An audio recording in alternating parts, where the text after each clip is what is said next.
sudah nyawiji dengan Tuhan ini seperti apa, Romo?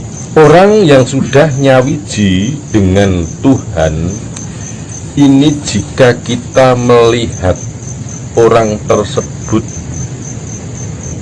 dalam keheningan, orang gagas opo-opo, artinya dalam berkegiatan lumrah seperti pada umumnya.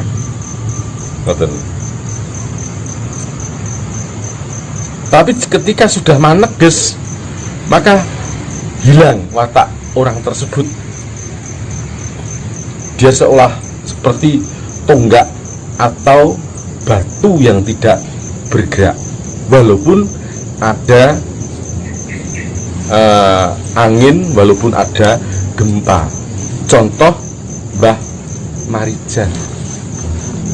Meskipun banyak orang yang sudah diungsikan almarhum Mbah Marijan, berapa orang yang menjemput beliau tetap tidak mau. Dan ketika rame-ramenya dia bertafakur, bersujud ke hadapan Allah Subhanahu wa Ta'ala, mohon untuk dihentikan gempa itu, maka beliau pun meninggal dengan keadaan sujud. Semoga Mbah Marijan menjadi suri tauladan kita semua orang Jawa, dan semoga Mbah Marijan menjadi umat yang husnul khotimah. Amin. Amin. Orang yang sudah nyawiji dengan Tuhan, apakah nanti matinya bisa dikatakan mati sempurna, atau ada juga yang istilahnya moksa itu? Bisa dijelaskan? Kamuksan itu sejauh saya melihat sampai saat ini, di zaman kehidupan saya, tapi jadi di zaman kehidupan saya belum pernah tahu yang bagaimana namanya mukso.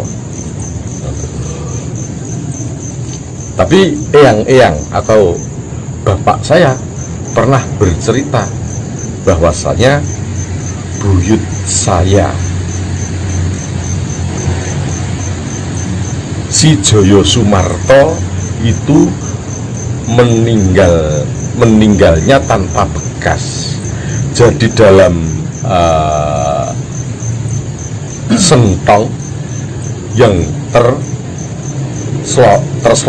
diseloroki dari luar itu tidak ada jendelanya waktu itu, tapi di dalam yang ada tinggal celana, baju, sarung, dan sabuk otok serta belangkonnya. Nah, jasadnya tidak ada yang tahu entah kemana. Namun konon bapak saya dan saudara bapak saya pernah ditemui. Namun saya sendiri belum pernah ketemu, juga tidak tahu bagaimana wajah serta rupanya Mbah Joyo Sumarto tersebut. Itu yang disebut mukso. Tapi senyampang yang saya sejauh kehidupan saya belum pernah tahu yang namanya mukso. Kembali menjawab tentang pertanyaan apakah bisa mati sempurna, manusia hanya bisa melihat sempurna dan tidak, itu Allah yang akan menerima, yang akan tahu.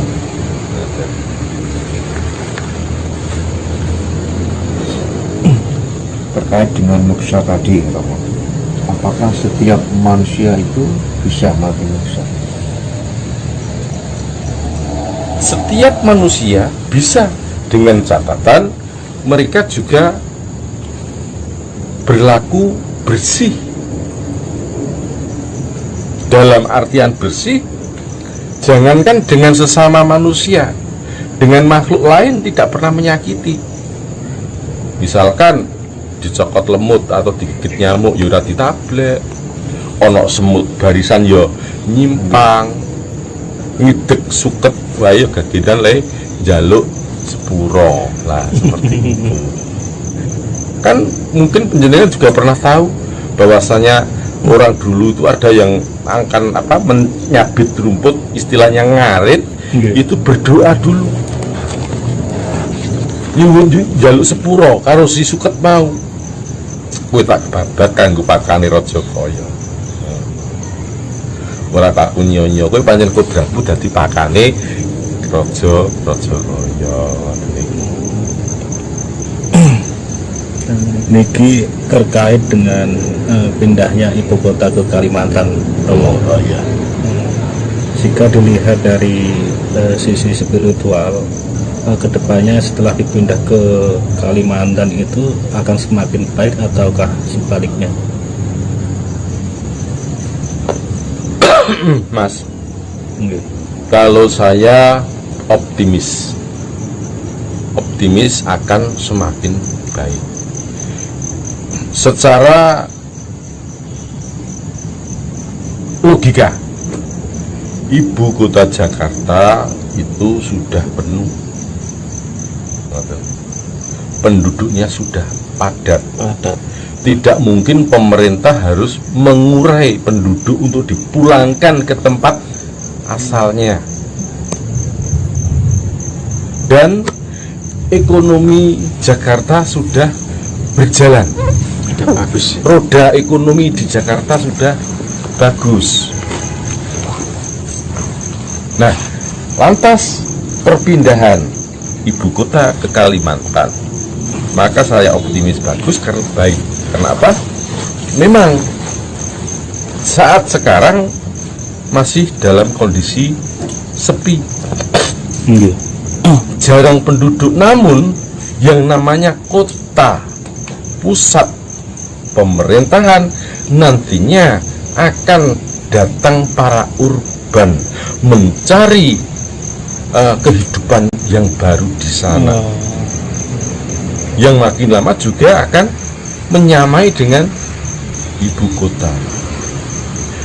Itu yang pertama. Lantas kedua, Kalimantan sukunya, suku asli Kalimantan masih berpegang teguh pada adat dan tata cara yang dianut, sehingga peradabannya sangat kental sekali. Sementara Nuwun Sewu sekali untuk di Jakarta sudah terlalu maju, bahkan lebih condong ke barat-baratan. Saudara kita yang Betawi saja hampir kehilangan budayanya, ikut-ikutan budaya yang ekspor impor gitu. Ikut-ikut budaya impor, kalah dengan budaya impor.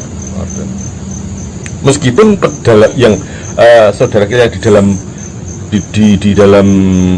Betawi masih mempertahankan, tapi gaya hidupnya ya tetap metropolis kan gitu. Nah, beda dengan Kalimantan yang masih kental sekali. Jadi intinya akan semakin membaik ya, Bang. Semakin membaik, bahkan itu yang nantinya akan menjadi barometer persatuan negara-negara. Mengapa demikian? Ketika saya mengikuti upacara penempatan air dan bumi dari berbagai provinsi, ritual Kendi Nusantara ritual Kendi Nusantara itu bagi penjenengan atau adik-adik kita yang tidak pernah mengungkap buku sejarah, maka itu dianggap yang pertama kali. Padahal sebelumnya sudah berdirinya Keraton Surakarta Hadiningrat pindah ke Kartosuro dari Kartosuro pindah ke Surakarta Hadiningrat itu pernah ada di Tugu Solo. Itu di bawahnya tempat menanam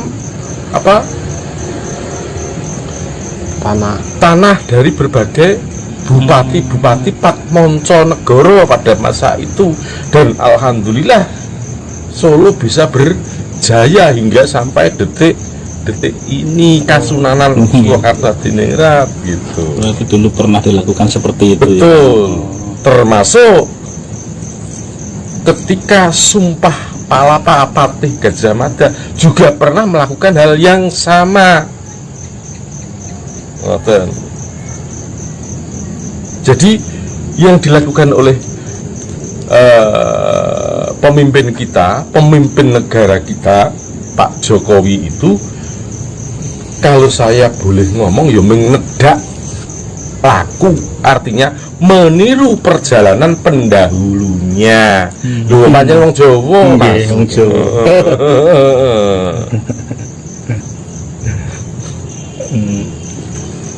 Memang banyak yang mengatakan seperti itu, Romo. Kedepannya akan semakin baik. Amin.